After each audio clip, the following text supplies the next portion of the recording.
में फिर ये क्यों आया कि आप वजीर आजम बनना चाहते हैं और आप चाहते थे कि अमेरिका इस सिलसिले में कोई किरदार अदा करे, और इस विकी लीक्स के बाद जो मजहबी जमातें हैं उनका रवैया आपके बारे में बदल गया, वो आपसे नाला हैं?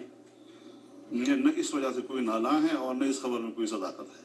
आप और न मैं बनना चाहते हैं? इफ्तिखार से बात सुने, आप प्राइम मिनिस्टर बनना चाह रहे थे? मैं गुजारिश सुनिए, मैं प्राइम मिनिस्टर बनूंगा या नहीं बनूंगा ये फैसला मेरे कौम ने करना है। I'm not America. मैं उस सियासत पर लानत भेजता हूँ जब अमेरिका से मैं खैरात मांगूंगा मुल्क की हुकूमत के लिए।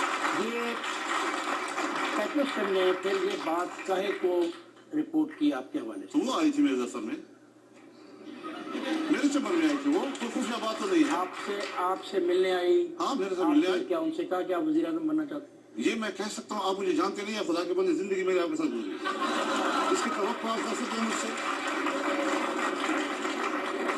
यानी मेरे साथ आप लोगों की एक जिंदगी है, मेरे मिजाज से आप वाकिफ हैं, मेरे तर्ज सियासत से आप वाकिफ हैं। ऐसी घटिया सियासत फजल रहमान नहीं कर सकता जी। सर मैं ब्रेक पे जा रहा हूँ, ब्रेक से वापस